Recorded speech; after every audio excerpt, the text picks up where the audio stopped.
Transmitter device activated. Coordinates set for Earth 2. Hey everyone, welcome to the Earth 2 podcast, a podcast where we explore the origins and development of the DC Comics multiverse and the legacy of their Golden Age characters throughout the Silver and the Bronze Ages of comics. I'm Peter Watson. And I'm David Steele. Welcome back. Thank you for joining us. Now, I made a promise when we did issue 383 of Adventure Comics that Supergirl would be back, and Supergirl is back. This week we're doing a story from issue 387 of Adventure Comics that was published on the 30th of October 1969 and dated December 1969. Pete, tell everyone about the cover. Oh, I'd be delighted. We have at the top the Supergirl starring in Adventure Comics logo. Underneath, we have Supergirl flying in the sky above an island, and in front of her is a child who's flying through the sky, but he's bearing a cage, and inside the cage is Lex Luthor. And he's shouting at Supergirl saying, "You can't return me to prison, Supergirl!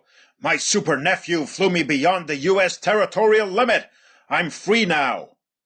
And the little boy who's bearing the cage cries, "Go away, bad lady! Uncle Lex, good man!" And a caption says, featuring Lex Luthor's outlaw nephew. Listeners, in the time-honoured tradition of the Earth 2 podcast, you will not be surprised to learn that we're not doing this story.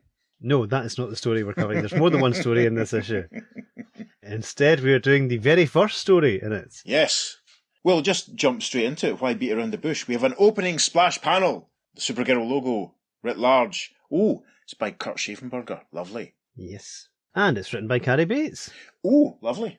Yeah. Opening splash panel. Some sort of domestic scene. There's a nice big sideboard with a vase of flowers. There's a mirror on the wall. But Supergirl, for it's Supergirl that's here, is punching this mirror and it's shattering. Now, it must be said at this point, Supergirl looks very different. She's wearing her traditional costume, but her hands look sort of brown and hairy. Her features look different. Her ears are extended. She's a bit of a sort of snout, a very furrowed sort of brow. There are lines on her forehead. And her face is kind of fuzzy and furry. She still has her traditional blonde hair. But we see this angled reflected in this now broken mirror as it falls. And she looks terrifying, quite frankly. Supergirl is in a state of distress and she thinks, I can't stand to look at my hideous wolf face. I'll smash every mirror I see. They only remind me that I can never be normal again. And a caption at the foot of the page says, Supergirl has always been a girl watcher's delight, and the envy of less lovely lasses. But things have changed, and now she'd only delight the producers of monster movies. Yes, the Maid of Might has been tragically transformed into the Wolf-Girl of Stanhope. Wow. Yes, you can already tell that this story is going to have lots of stuff that's aimed at girls about, God, how you should probably be really pretty and you should conform and be like everyone. Oh, God. Right, here we go. Jumping into page 2. The caption for the first panel of page 2 says, Within this test tube could be the greatest possible benefit to Supergirl, or the greatest curse. Yes, it's a shot of a robotic arm attached to a massive old-fashioned computer bank-style computer that's bearing a test tube in its robotic clamp hand. There appears to be some sort of liquid inside, and a voice is saying off-camera, "Now for the electrostatic treatment, and the serum will be ready to drink." The next panel shows little bolts of electricity striking this test tube. Gorgeous bursts of blue energy all around it. Very, very effective. I might put it on Instagram, I don't know. I love Kurt Schaffenberger's artwork. It's every panel's a feast for the senses. As the lightning bolts strike the test tube, another voice off camera says, No matter what happens, I appreciate all the months of research and experimentation you've put in this project, Dr. Sanford. The camera pulls back, panel 3. Dr. Sanford is revealed. She's an older looking woman with a bit of a bun hairdo, thick black framed glasses. She's wearing not a full length lab coat. She is removing the test tube from the robotic clamp arm and saying to Supergirl, "If my super vaccine works and makes you immune to kryptonite, your one weakness, all the painstaking labour will be worthwhile, Supergirl." And the caption for panel 4 says, And as the Girl of Steel lifts the precious liquid to her lips, Dr. Sanford continues, "Wait, Supergirl. What if my theories are wrong, and that mixture of chemicals doesn't erase your kryptonite weakness? What if it has a bad effect on you? And Supergirl, as she brings the test tube up to her lips, looks kind of casual, looks kind of nonplussed, and she says, Relax, Doctor. I'm Supergirl, remember? I can swallow molten steel and not even burp. Gosh, now in the next panel, Supergirl takes a sip from the test tube and her body is surrounded by a little golden aura. She's clearly had a ready break. Dr. Sanford puts her hand to her throat. She looks pensive, and as Supergirl takes a drink, she says, Down the hatch, and does this stuff pack a wallop? My whole body is tingling. However, in the next panel, she clutches her stomach, she doubles up and says, Oh, now I feel sick, dizzy. Dr. Sanford looks concerned and says, No wonder. The vaccine contains small amounts of kryptonite. Otherwise, it wouldn't build up an immunity in your super body. But you should be all right soon. Now, the first panel, page 3, gosh, very, very compromising position Supergirl is in. She's down on her knees, face down on the floor, and she cries, Yes, I'm feeling better already. Doctor looks down. We can see the test tube on the floor. Dr. Sanford says, Supergirl, what's wrong? You don't sound like yourself. Are you hiding something from me? Turn around. Supergirl has got to her feet. In the next panel now, she's a slightly manic expression as she says, Calm down, Doctor. Don't get uptight. Of course I'm all right. Now, don't you think we should get on with the experiment? The doctor puts her hand on a laboratory bench for support. She puts her hand up to her face. She looks pained as she says, Forgive me. The pressure of these last few weeks in the lab has been a strain on my nerves. And we have a caption in panel 3 that says, And after the doctor has brought out a small lead container and opened it... Yes, she's opened a small lead container. We can see a burst of green light emanating from it and striking Supergirl. Dr. Sanford says, I'm exposing you to a chunk of green kryptonite. If the serum is a success, you should feel no discomfort whatsoever. Supergirl says, Well, I can't say I feel any pain, but another weird sensation has hit me. In the next panel, Dr. Sanford, almost at a spotlight, looks appalled. She drops the casket that had the kryptonite in it, and she says, Supergirl, I had nightmares of something terrible happening, but I never dreamed it would be like this. And off camera, Supergirl says, What's wrong, Doctor? In the next panel, she is revealed. The face that we saw in the opening splash panel, the talons almost of her furry brown hands, her sharp teeth, her pinched nose, her angular eyebrows, her angled ears, her feral eyes, as she says, I don't know why you... My hands, what's happened to them?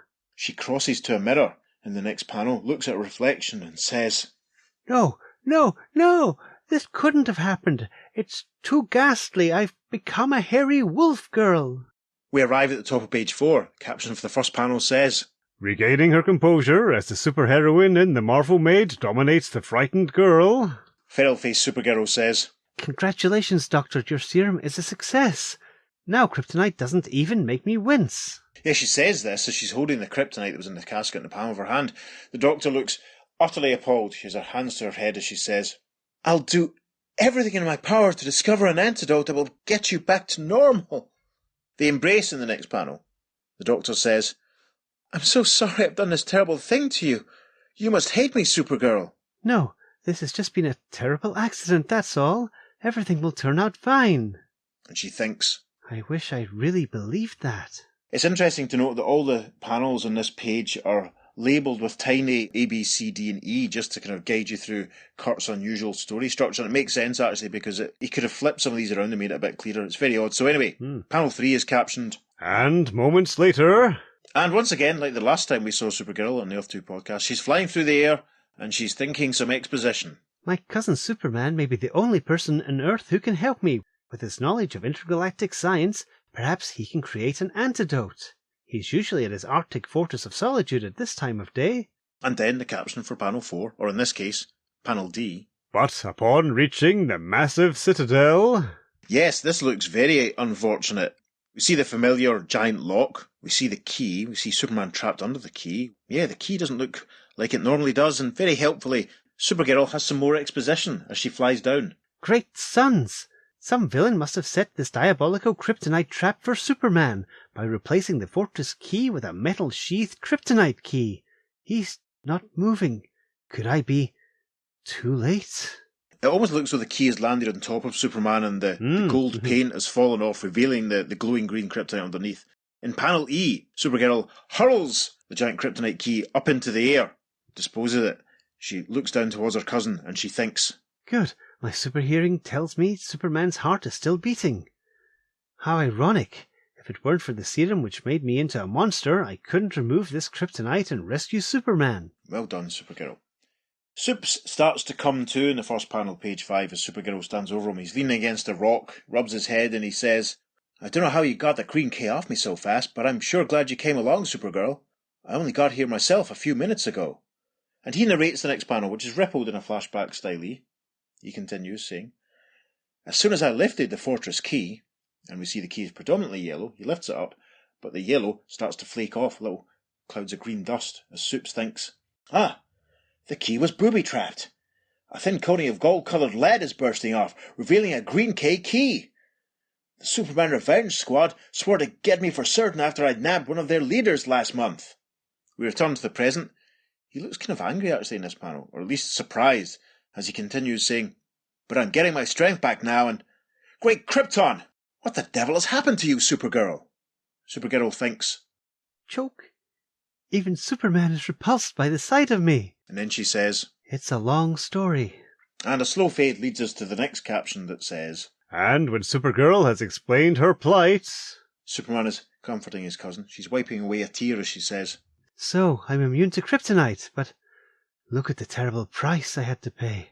Commiserating Superman says, Don't give up hope. I know the most brilliant scientific minds in the universe. I'll take off now and see if one of them can solve your problem. And a magnificently rendered Kurt Schaffenberger Superman flies off in the final panel.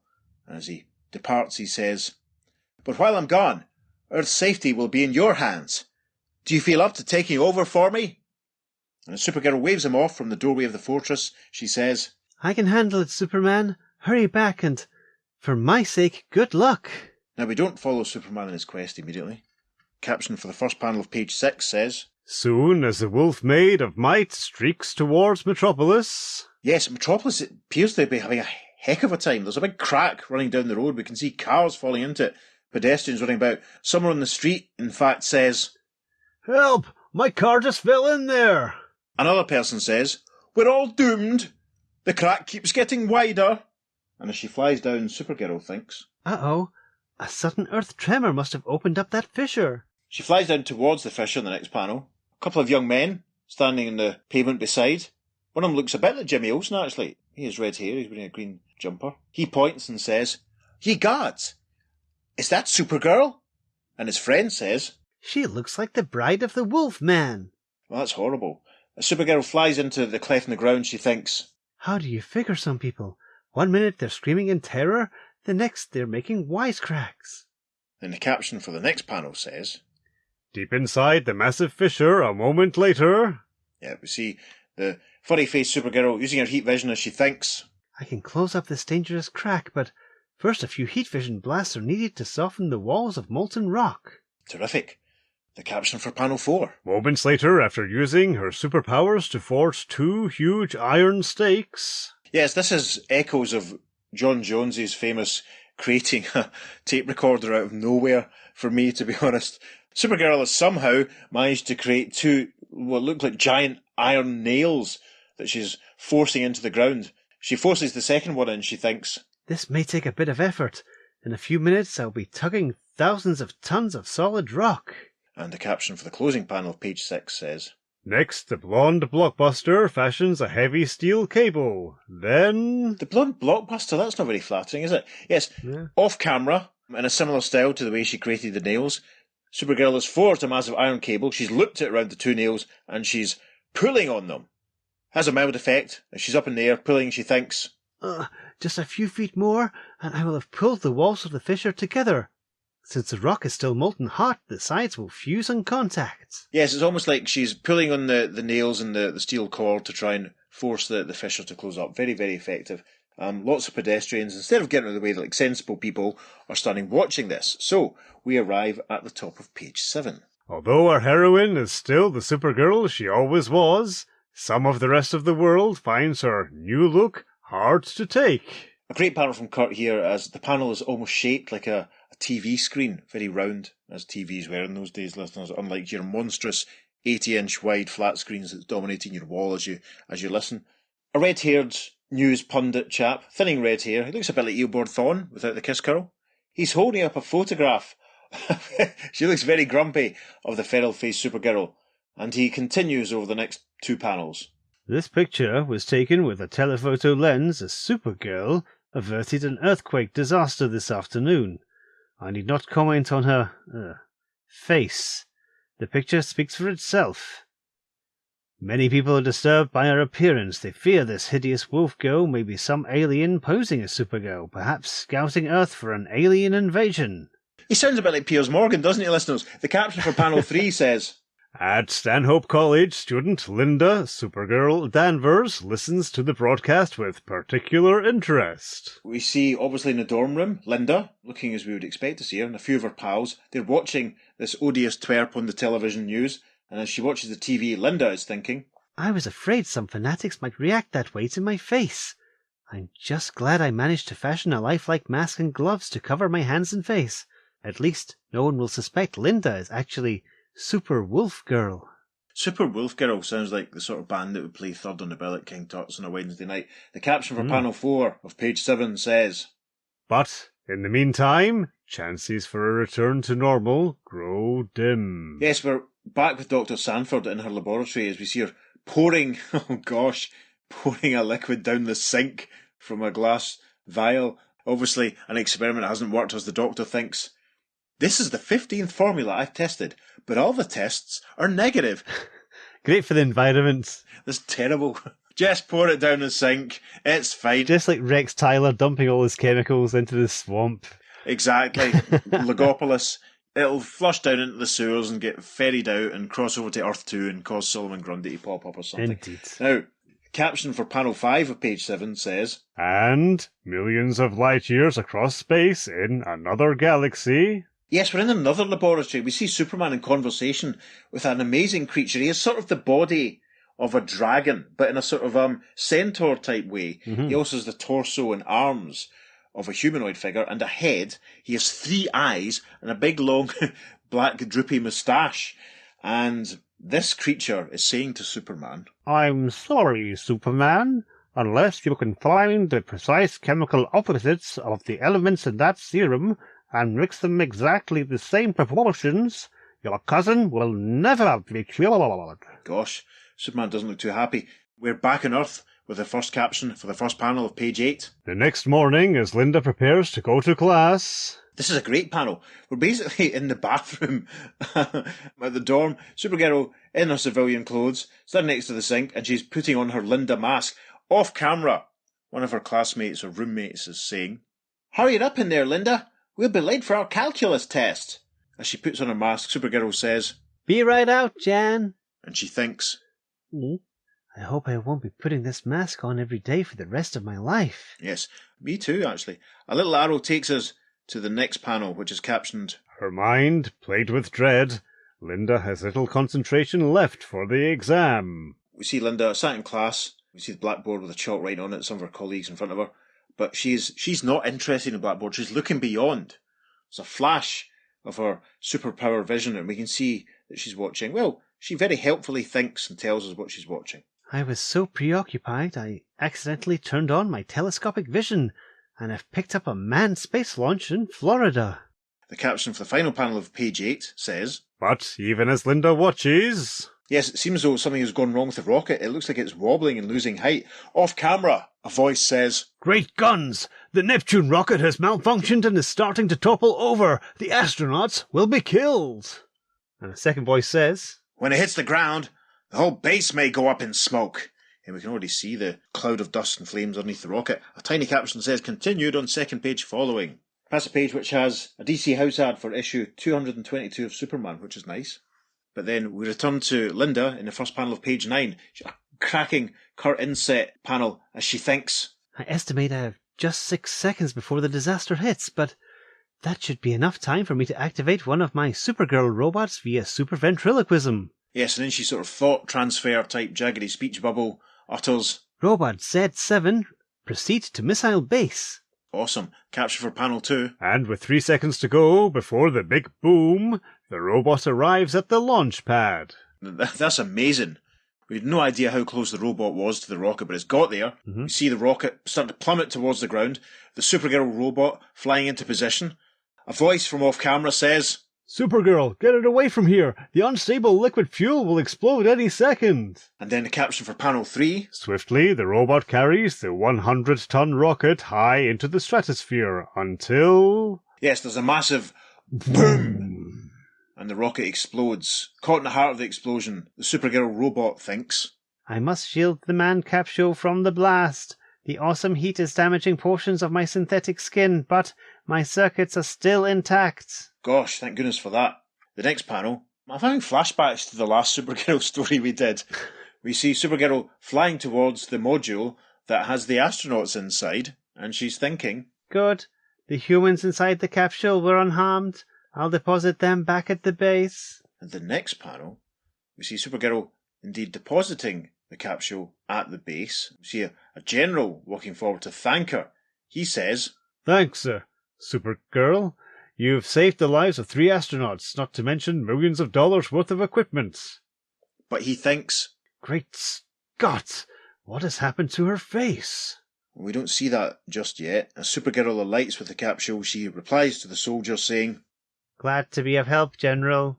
And as we turn the page, the first panel of page 10, oh my goodness, this is going on the socials. This actually, yes. I might actually change my online dating profile picture at some point. The caption very helpfully says, What did the General mean? Ironically, the rocket explosion melted the plastic synthetic skin of the robot's face, changing her features in a different way from Supergirl's. And we have to say, it's quite hideous. It's very effective what Kurt has achieved here. The Supergirl robot still has the fine figure, but her face is just dissolved. It looks actually, it reminds me a little bit of, here's a reference for the kids. It reminds me of Margaret Thatcher's spitting image puppet. I was thinking exactly the same thing. Logopolis. In many ways, we have the same mind. If you were to match up to Margaret Thatcher's spitting image puppet. Who is Margaret Thatcher? She was Prime Minister of Great Britain between 1979 and 1990. She's a very controversial figure. Listen out for our new Modern British Politics podcast. Caption for panel 2 of page 10. At that moment, far in the upper reaches of the atmosphere... Yes, the Man of Steel is returning. As he flies down, he catches sight of something. He's thinking, I don't know how I can face Supergirl. I must tell her I failed to find an antidote for her. And of course he turns his head as he clocks, and he thinks, oh, there she is now. Caption for panel 3. But as the Man of Might swoops down to greet his super cousin... He looks ecstatic. We don't see Supergirl's face, though, as Superman cries, Supergirl! Great Krypton! Your face is back to normal, as beautiful as ever. And you're not a robot. My super senses show you're real. You're cured. And in a now trademark Kurt insert circular panel, we see Supergirl, yes, and she does appear to have returned to normal, as she says, No, I'm not cured. I can't bear this face. You must help me. And an inset caption says, What does the Maid of Steel mean? Now, hold on to your hats, listeners. Here comes the exposition. The next panel has a caption that says, Simple. This one is a different Supergirl. Here's our gal battling a wolf pack in a forest near Stanhope. This is a great panel showing Supergirl coming to the rescue of a deer who was being attacked by 4 wolves. Supergirl was punching one wolf, is flying back, as she says, No, you don't, big bad wolves. Pick another meal. This doe has a fawn that needs her. But I'll bet you're surprised to get stopped by a wolf girl. Was Bambi doing the rounds in the cinemas at this point, listeners, I wonder? We arrived at the top of page 11. Caption for the first panel. Suddenly... Listeners, you may be interested to know that we don't have a sort of spare recording of Peter saying suddenly that we just reuse every time. Peter actually goes to the trouble of saying suddenly every time we have a caption that says that. And meanwhile... Yes. We are with the furry-faced Supergirl. As she looks up into the sky and sees Superman and regular-faced Supergirl descending.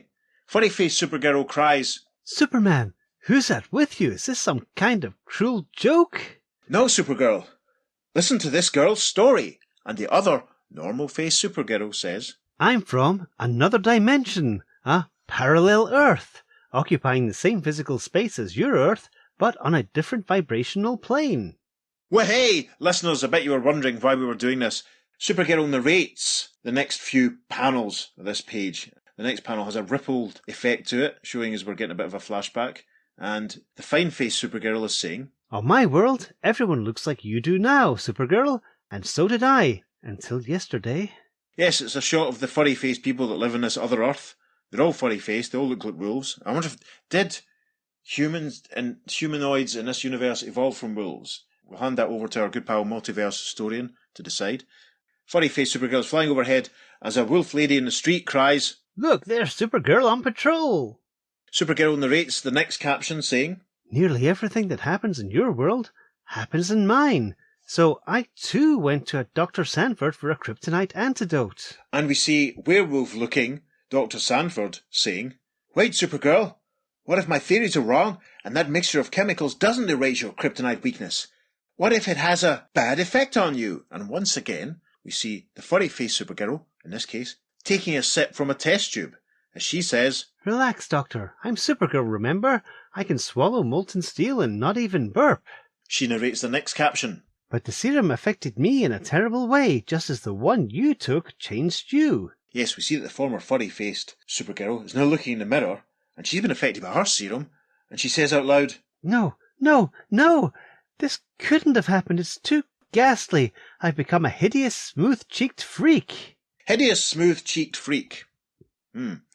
Yes, she basically looks like the Supergirl we would expect to see. In the foreground of the panel, furry-faced Dr. Sanford is crying behind her glasses and says, Oh, what have I done to you? And Supergirl continues to narrate the next panel. And like you, I could find no hope of getting back my normal appearance until I came across a dimensional gap and discovered your Earth. Yes, this is a cracking panel showing Supergirl flying towards the dimensional gap. It's her old pile of concentric circles, all radiating in rainbow waves, with a dark heart in the middle, as Supergirl flies towards it thinking, Apparently there was an explosion in this world, at the same spot a rocket blew up in my world, and together they tore open an interdimensional rift. Ah, interesting. Mm-hmm. The final panel of page 11 shows the smooth-faced Supergirl, Superman, and furry-faced Supergirl, who, if you remember, is our Supergirl. Smooth-faced Supergirl says, And that's how I got here. Superman, our Superman, looks to his cousin, our Supergirl, and says, When this Supergirl told me her story, I got a wild idea how to get you both back to normal. I think I know where this is going. Actually, I have two ideas of where this might go. Furry-faced Supergirl says, I'm way ahead of you, Superman. We'll each take the serum that changed the other, and they'll restore our features. Terrific. That's one of the ideas I had, listeners. I think I know what the other one is. What, that they were going to swap like they did Yes. in Superman 215? Logopolis.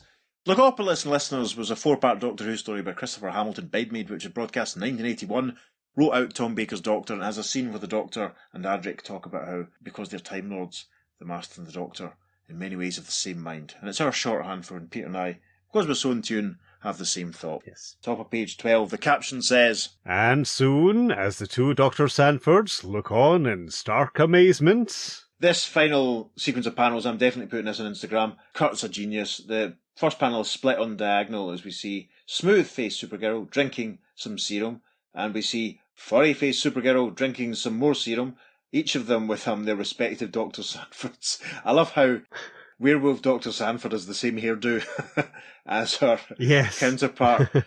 Panel 2 has a caption. A few moments later, triumph! Yes, we see the two Supergirls shaking hands through the dimensional barrier.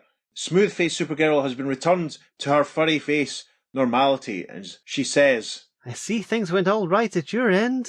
And our restored Supergirl replies, Yours too, it seems. Superman's idea paid off. And then the caption for the closing panel says, And after the Maids of Might say their goodbyes... Yes, we see the dimensional warp in front of our Supergirl. She blasts it with supervision and thinks, Both the other Supergirl and I agreed to use our heat vision to seal up the dimensional gap now that we're cured. I've lost my resistance to kryptonite, but I'll gladly take my chances with Green K to look like myself. And a small caption proclaims, The end. The rest of this page is taken up with a fantastic house advertisement for issue 87 of Sugar and Spike. Awesome. I wish I had more Sugar and Spike comics. Listeners, please send me some Sugar and Spike comics. Send us some both, actually. Not many came across here, I don't think. Not many were kept, anyway. Yeah. Listeners, please send us both some Sugar and Spike comics. I wonder if there's a Sugar and Spike story where they visit a parallel... bet neither of us have checked Sugar and Spike for parallel world stories. We're going to have to do that, aren't we, listeners? Yeah, we will do. Now, before we start our discussion of the story, I just want to point out that the page opposite the concluding story panels is labelled the Linda Lee Hairstyle Poll. This is awesome. In 1961, our readers voted on the new hairdo from those pictured here to replace the pigtails then worn by Linda, open brackets Supergirl, as shown left, and we see her with the pigtails. The campus curl bun was her top choice. Which would you have picked? Or do you think Linda would have had hairstyle different from any of these? Write and give us your views, editor. And there's views of her with a ponytail and a Lori Lamaris special, the campus curl bun, a contempo cut, which actually even now looks quite modern. She looks like Taylor Swift there, actually. There you go. And then a kitten cut, and she's holding up Streaky, looks very happy. So there you go, listeners. This comic, Adventure Comics, the glory days of the Legion are long gone, and we're peddling alternative haircuts for our heroine. Listeners, write into DC Comics and tell them which hairdo you think Linda Lee should have. So, Pete, that was the Wolf-Girl of Stanhope. What did you think? It certainly was. That was ridiculous. Absolutely ridiculous. Yeah, really enjoyable, yet terrible idea about physical appearance. Yeah. But, yeah, entertaining nonsense, but that's pretty much about it. I wonder what happened with the Supergirl robot. Did it just carry on flying about with its melted face? Yes, forever. She's still out there flying around right now, listeners, to this day. When we write our DC comic, we're going to have melted face Supergirl robot come in and save the day. Yes. She'll sacrifice herself and she'll melt away completely in the final panel. It'll be really sad. Indeed. It'll be like the ending of Terminator 2. It'll be exactly like the ending of Terminator 2. Wow. Picture that, listeners. The thumb up. I saw Terminator 2 3 times in the cinema when it was first out, and then a couple of years ago I saw it again, so that was quite fun. It was much more straightforward than the last Supergirl story we did. Oh, yes. I think that is in its plus column. Mm-hmm. There was a huge amount of exposition. We didn't need a huge amount of convoluted exposition to tell us what was going on. You're right about the artwork. It's absolutely beautiful. Yes, Yeah. I love Kurt's artwork in it. It's stunning. Yeah. It's really very difficult to pick out highlights. Mm-hmm. From the monster to the newsreader to the rocket going. I mean, that's another thing we should mention, actually. The last Supergirl story we did had an Apollo mission, and here's one with a Neptune rocket. Yeah. That's quite an interesting coincidence, isn't it? Mm-hmm, definitely. That's a lot of fun. Mm-hmm. I liked Superman's involvement that he went off to Yep. get a solution for his cousin. That was a lot of fun. Mm-hmm. And it was nice to see a little bit of Supergirl of Linda's domestic life. That was fun too. Yeah, very much so. Uh-huh. I don't have too much to add beyond that. Don't worry, I've got a few points. Oh, good. The earthquake in Metropolis now, I don't know if you remember, but a lot of the stories I remember reading when I was younger, the phrase Metropolis is built on solid bedrock is a thing, and so there can't be any earthquakes there. Right. Somehow it's totally burned into my brain, Okay. because it seemed to be like something that said it more than once in Bronze Age comics. Okay. And obviously we've got this casual earthquake in the middle of Metropolis. I do like how Supergirl fixes it. It's quite interesting. We're not into the Bronze Age yet, so we'll have to pay attention for any of those captions popping up. Ah, we're on the cusp. We're not fully in. What I mean is, we're not really into the Bronze Age of Superman, although Action Comics 300, whichever one it was we did, was very Bronze Age in its vibes. Yeah. Maybe they hadn't yet established the bedrock thing, but it's an interesting point. I have a vague memory of encountering what you're talking about, yeah. Yeah. The kryptonite key aspect of it is fascinating. So it's a Superman Revenge Squad, we assume, that's done it. But again, that's just a thing that pops up every now and then. There's something that happens and it's the Superman Revenge Squad. Yeah. But to actually make the exact same shape of the key out of kryptonite means they've got an awful lot of kryptonite. I mean, how much kryptonite does it take to kill Superman? Yes. Because he's literally lying under this giant thing that is made entirely out of kryptonite. And it doesn't kill him? No. Yeah, I mean, was the lead paint acting as an insulation? Could be. But you're right, I mean, what you said about what happened to the Supergirl robot, I mean, what happened to the kryptonite key? That was just casually flung off into space. Yeah. Maybe that's going to return to Earth and cause some hassle and involve the Supergirl robot. Maybe. Stay tuned for our DC comic when it happens one day. And what happened to the original key? I mean, somewhere out there, yes, there is the original. How is he going to get into his fortress? This is terrible. Maybe they just dumped it round the corner and Superman found it. Oh, there's the key over there, Supergirl. That'll get us back into the fortress. Maybe that's what happened. He's going to have to go to the giant locksmith and get a replacement. Yes. Planet of the Giant Locksmith. It's interesting. As a story, I enjoyed it. It was great fun. Mm-hmm. It was a fun little read. Curtis' artwork is gorgeous, blah, blah, blah. But it felt slightly more disposable than the Supergirl story we did a few episodes ago, I think. But yeah. It still felt childish, for want of a better way of putting it, I think. I know what you mean. Yeah.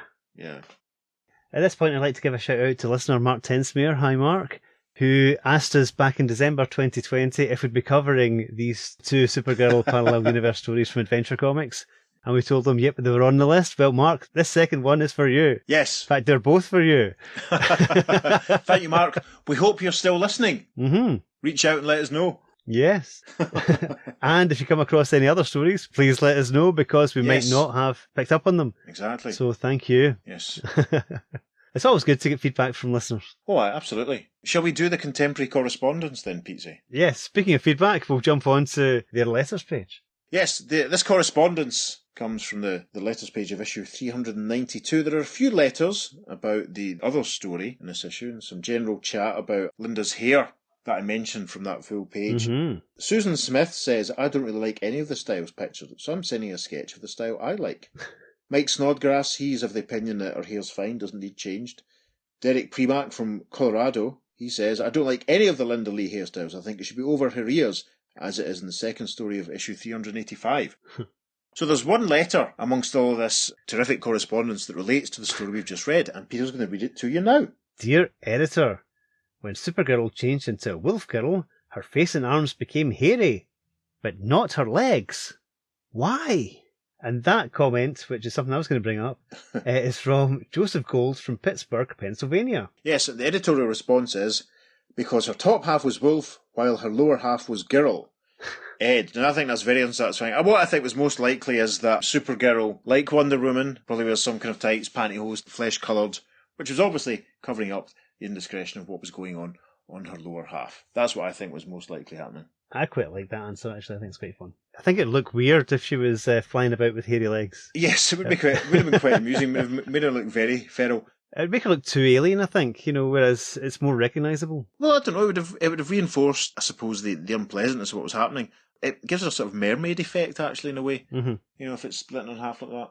Possibly. I don't know. I'm sticking to the tights. It means you can do the view from the back, and then, if you have the shock reveal of the face. That's true. Whereas you couldn't do that if she had hairy legs, so I think it works narratively for that. But I suppose if they'd had the sort of the hairy legs, etc., it might have built up a bit of tension. You'd have more to represent. I bet it was discussed. I bet they probably thought, no, we can't have her having hairy legs. That wouldn't be nice. Listeners, do you prefer your superheroines? Do you have hairy legs? Yes, listeners, do you have hairy legs? Write in and let us know. Peter, if people wanted to write in and tell us whether or not their legs were hairy, how would they go about it? Well, you can email us at theearth2podcast@gmail.com. Make sure you follow us on social media. We'll be posting pictures of our hairy legs. Perhaps. Or other bonus content. We'll think about that. We'll run a straw poll. Peter has previous for posting photographs of himself in compromising situations on the interwebs. So we'll run a straw poll amongst our immediate friends and find out if they think it's a good idea. That sounds worse than it actually is. Never mind. Okay. We might post that picture when we get to that issue. Oh, listeners, if only you knew. Yeah, check out the socials, listeners. There's not an awful lot in the way of bonus content for this issue. I've managed to track down one foreign market reprint, which obviously is of a story that we didn't cover, but I'm going to put it up anyway. I will put up the full page of Linda's hairstyles as well, so you can have a look at that and think about what DC were peddling to young ladies in the late 60s. Mm-hmm. And of course, if you want to see any of this on Facebook and Instagram, we're at the Earth2 Podcast, and on Twitter we're at podcast_Earth2. We certainly are. If you're feeling generous, listeners, please go to wherever it is you receive your podcast and give us a glowing review. That would be lovely. If you're feeling even more generous and you have hundreds of cash to fling around, buy us some Sugar and Spike comics. Email us and we'll tell you where to send them. Or you could go to our coffee page. You'll find the link to that on our link tree. You'll find the link to our link tree in our Twitter profile. And you could buy us the price of a beverage. That'd be lovely. And on that note, I've been Peter. And I've been David. And Peter and I and our hairy legs will see you next time on the Earth2 Podcast. Transmatter cube activated. Return coordinates set for Earth Prime. Many people are disturbed by her appearance. They fear this hideous wolf girl may be some alien posing as Supergirl, perhaps scouting Earth for an alien invasion. That's the best Piers Morgan impression I've ever heard. There you go. There you go. That's hilarious. I'm going to do a tweet that says, "Hi, I'm Piers Morgan."